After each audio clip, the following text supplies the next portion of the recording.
Gondal take में एक दफ़ा फिर से आपके खुशामदीद। पिछली कुछ वीडियोज़ के अंदर हम देख रहे थे कि एनाकोंडा एनवायरनमेंट को डाउनलोड कैसे किया जाता है और उनको अपने काम के लिए इस्तेमाल कैसे किया जाता है, जुपिटर नोटबुक को स्पेशली ओपन करके। तो अब हम जो है अब आगे वाली जो ट्यूटोरियल्स होंगे उनके अंदर हम बात कर रहे होंगे कि हमारे पास जो फ़ाइल मेन्यूज़ हैं उनको हम कैसे यूज़ कर सकते हैं जुपिटर नोटबुक में और उन सब का मकसद क्या होता है। तो चलें सबसे पहले हम अपने एनाकोंडा एनवायरनमेंट में जुपिटर नोटबुक को ओपन करते हैं। तो मैं क्या करूँगा, एनाकोंडा प्रॉम्प्ट को सर्च करूँगा और यहाँ पर पाथ दूँगा। यहाँ पर मेरा सारी पिछली फाइल्स सेव थी तो वो मेरी डी ड्राइव के अंदर मौजूद थी। अब मैं अपने फ़ोल्डर में जाता हूँ और उसका पाथ जो है वो मैं कॉपी कर लेता हूँ यहाँ से। ये मेरा फ़ोल्डर है जुपिटर नोटबुक का।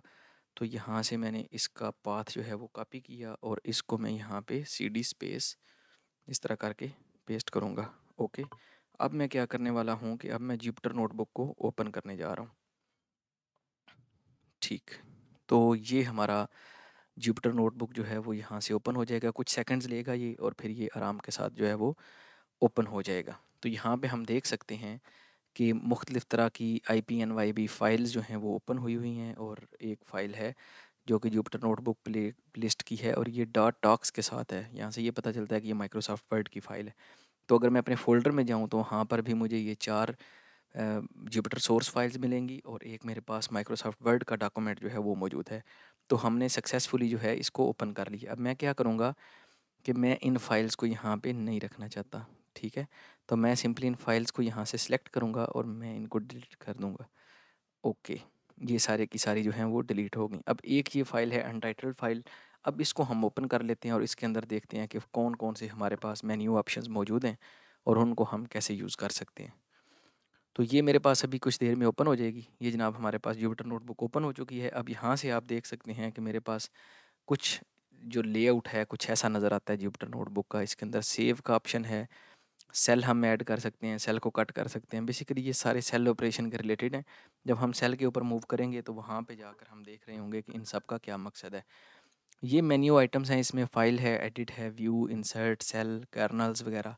तो यहाँ से हम सबसे पहला फ़ाइल को स्टार्ट करते हैं। अब अगर मैं फ़ाइल पे क्लिक करूँ तो फ़ाइल के अंदर मुझे new notebook, open, make a copy, save as, rename, save and checkpoint, revert to checkpoint, print preview, download as and close all and halt के कुछ ऑप्शंस जो हैं वो मिलते हैं। तो अगर मैं न्यू नोटबुक के ऊपर क्लिक करूँ तो यहाँ से मुझे पता चलता है कि मैं पाइथन की जो फ़ाइल है यहाँ से भी मैं क्रिएट कर सकता हूँ। जैसे हम यहाँ से कर सकते थे, न्यू पे जाकर एक नई फ़ाइल हम चूज़ कर सकते थे, उसी तरह हम फाइल ऑप्शन में जाकर जब यहाँ पे क्लिक करते हैं तो यहाँ से हमें पता चलेगा कि अब अनटाइटल्ड-1 के नाम से एक नई फ़ाइल ओपन हो जाएगी जिसको हम अपने काम के लिए शुरू कर सकते हैं। तो ये आपने देख लिया, उस पे मैंने क्लिक किया तो एक नई फ़ाइल ओपन हो गई और इसके अंदर हम काम कर सकते हैं। तो जो भी हमारा कोड हो हम इसके अंदर काम कर सकते हैं। तो होपफुली आपको इसका तो पता चल गया होगा।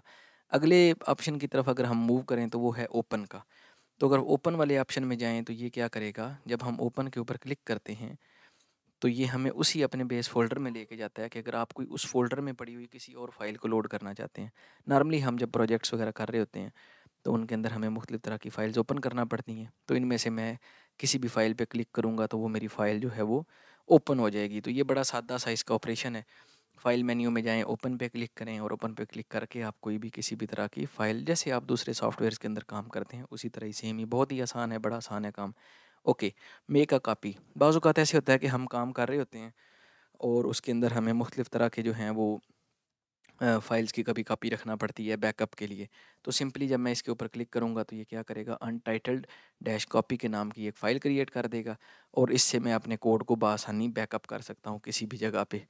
तो ये आपने देख लिया कि कॉपी का फंक्शन ऐसे काम करता है। मैं इसको भी बंद कर देता हूँ। नेक्स्ट आता है रीनेम। रीनेम करने के अब दो तरीके हैं फ़ाइल को। अगर आपने रीनेम करना है तो आप उस फाइल के नाम पे डबल क्लिक करें और उसको इजीली आप यहाँ से रीनेम करके एंटर प्रेस करेंगे तो ये आप देख सकते हैं फ़ाइल रीनेम हो गई है। दूसरा ये है कि फ़ाइल ऑप्शन में जाएँ, वहाँ पे जाके रीनेम पे क्लिक करें और यहाँ पे आप इसको कुछ भी फ़ाइल का नाम यहाँ पे मैंने रखा है तो आप इसको फ़ाइल का नाम दे दें। ओके, तो ये बड़ा आसान है। अब यहाँ पे देखें सेव एंड चेक पॉइंट। अब यहाँ पे सेव एंड चेक पॉइंट का क्या मतलब है कि लास्ट टाइम मैंने अपनी फ़ाइल को सेव कब किया था। तो यहाँ से आप देख सकते हैं कि 12 मिनट पहले तकरीबन जो है वो 3 बजकर 32 मिनट के ऊपर मैंने अपनी फ़ाइल सेव की थी, जबकि अब जो है वो 3 बजकर 45 मिनट हो चुके हैं। तो मुझे ये कह रहा है कि फ़ाइल आपकी ऑटो सेव तो हो गई है, लास्ट चेक पॉइंट आपका 12 मिनट पहले का, 12 मिनट पहले आपने फ़ाइल अपनी सेव की थी। तो मैं क्या कर सकता हूँ कि मैं यहाँ पे क्लिक करके या कंट्रोल एस क्लिक करके मैं इसको कर सकता हूँ। जैसे ही मैं इस पर क्लिक किया तो आप देख सकते हैं कि ये ऑटो सेव्ड हुई है और कुछ सेकंड पहले का मेरा चेक पॉइंट है।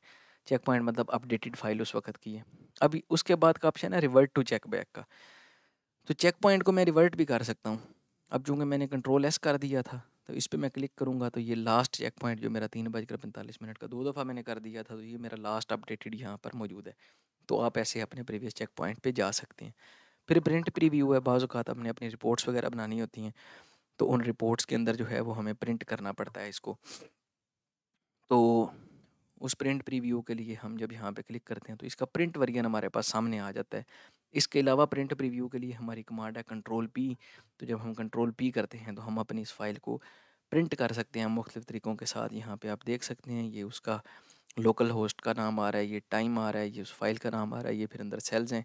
यहाँ से हम उसको प्रिंट करके सेव एज़ पीडीएफ भी कर सकते हैं, उसका लेआउट भी चूज़ कर सकते हैं, पेपर साइज़ वगैरह, हेडर क्या रखना है, बैकग्राउंड ग्राफिक्स इंक्लूड करने हैं या नहीं, सारे के सारे ऑप्शंस हमारे पास मौजूद होते हैं। तो सिमिलरली इसका जो प्रिंट प्रीव्यू है वो भी हमें यही चीज़ें दिखाता है और हम आसानी से उसके ऊपर काम कर सकते हैं। अब उसके बाद अगर बात की जाए तो अब डाउनलोड एज़ वाला बड़ा इंपॉर्टेंट फंक्शन है।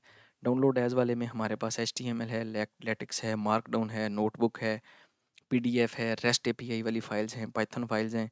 तो ये हमें जिस तरह का वर्जन इसका रिक्वायर्ड होता है हम उसके मुताबिक इसको एक्सपोर्ट कर लेते हैं, फ़ाइल को डाउनलोड कर लेते हैं और उसको फिर हम अपने काम में इस्तेमाल करते हैं।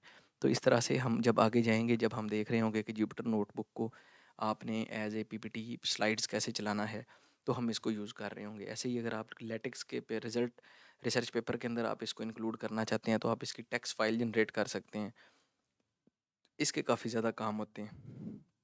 उसके बाद फिर सबसे लास्ट वाला ऑप्शन जो है वो हमारे पास क्लोज़ एंड हाल्ट वाला ऑप्शन है। क्लोज़ एंड हाल्ट वाले ऑप्शन से क्या होता है कि मैं जब जैसे ही करता हूँ तो इसका कर्नल जो है वो शट डाउन हो जाता है। कर्नल क्या चीज़ है?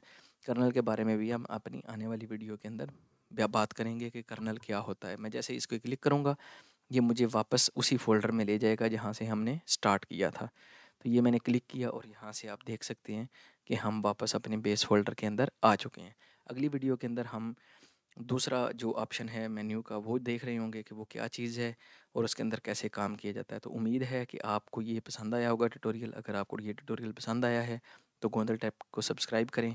मैं ऑलमोस्ट मेरी कोशिश होगी कि रोज़ जो है वो 1 से 2 वीडियोज़ जुपिटर नोटबुक की डाली जाएँ, क्योंकि ये सारी जो हमारे पास प्लेलिस्ट है, इस सारी प्लेलिस्ट को हमने बनाना है। तो ये तकरीबन 18 वीडियोज़ की सीरीज़ होगी। तो मेरी ये कोशिश होगी कि किसी दिन टाइम निकाल के 1 से ज़्यादा वीडियोज़ को रिकॉर्ड कर लूँ और वो सारे की सारी वीडियोज़ जो हैं वो आपके पास अवेलेबल हों। तो तब तब के लिए जो है वो इजाज़त दें। चैनल को सब्सक्राइब ज़रूर करें, लाइक करें, शेयर करें और कमेंट करें अगर आपको किसी और चीज़ के बारे में ट्यूटोरियल बनवाना है तो।